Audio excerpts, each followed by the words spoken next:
Part of the required training that we do annually includes pull top and bucket rescue. Pull top rescue is something that we hope that we never have to use, but we definitely want to try to create scenarios that allow us to practice in those methods in order to be able to get a guy to the ground and get him help as quickly as possible.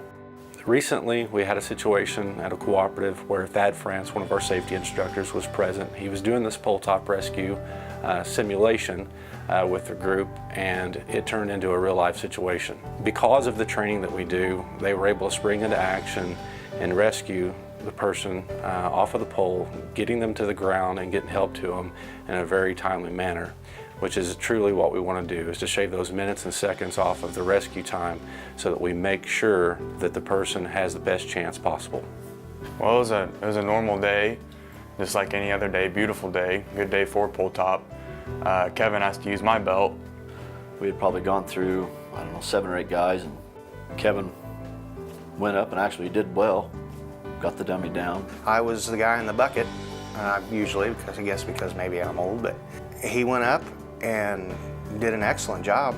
I moved back, he helped me hang the dummy, and I was moving back to get out for the next guy, and somebody yelled, "Hey," and I looked down and Kevin was leaning back. His legs were kicked out of the pole and his arms were dangling, and he was just bent over backwards, and he was unresponsive. And at first, everyone's instincts, like, because we always like to goof off, but then we realized it's Kevin, and Kevin's not gonna really take the time to goof off like that. I went over to the pole and we started yelling his name, and I noticed Kevin, he was like making a gargling sound. And at first I kind of thought, well, maybe he's choking on something. But then when I seen the color of him, I knew something was pretty bad. And there was just a second or two there of almost disbelief of what was happening. And then instantly, all the guys around jumped in. I mean, I knew what I had to do, and I got to him. Usually that rope will go all the way back up to the block. If that would have happened, I had to go up there and get it. I mean, there's no way to, but it was like right there. And I got in position and wrapped the rope around him, and those guys pulled. Of course, we had Nick Dunaway climb the pole up to help, and I went over and helped bring him down on the hand line. It was a scary deal. When it first went to lift him up, I could hear the last breaths coming out of that was still in him, come out, and it was a little frightening at first. Thought we were injuring him worse. I called 911 and ran out to the road and waited on the ambulance. Myself and another guy, Brad Wright, had started looking on one of the other trucks, or the truck that was there for an AED. That truck didn't have one on it at the time. So myself, I run in the building and got the closest AED we had, and run out there, and they were already administering CPR at that point in time. Some little details that just kind of stick with me, and one was seeing Jake run across the parking lot. And God love Jake, he's not the most coordinated fella in the world. And all in my mind, I'm thinking, don't fall, don't fall, don't fall, because he's a tall, lanky guy.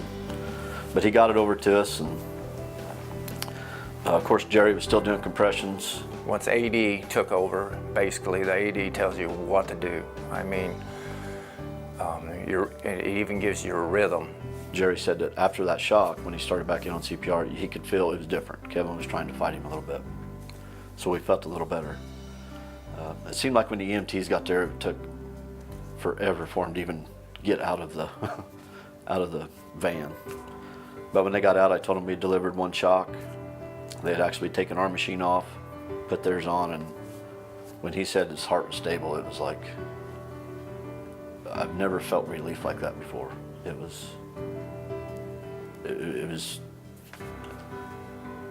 just the most unusual feeling I've ever felt. I mean, we had 8 to 10 guys that were ready to go for pull top rescue, and are all trained and trained and trained. Everybody worked together like clockwork. I can't imagine for this to happen with just 2 guys out there. I mean, one guy trying to do everything that our whole group did in a timely manner. Thad did great, hollering out, stuff that needed to be done, although people were already on it. We were just going through step by step. Couldn't have worked out any better, I don't think. it was almost like muscle memory. Everybody knew exactly what to do. Instincts kicked in and everyone did their job, got him off the pole and got him down and saved his life. It was a terrible situation, but it couldn't have happened in a better place. All the guys were around and trained. It was just a reaction. Everybody jumped in and grabbed a job and worked together, and it was pretty impressive to see. It's one of those deals where, yeah, the training is a pain and no one likes to do it. You kind of feel silly doing it, but whenever the time actually comes, you don't have to think about it. It instantly just kicks in, and there are no, you don't even think about, well, can I do it or can I not? You just jump in and you do it. It's an amazing feeling to know we did what we did and he's still here with us. All of us guys have talked about it.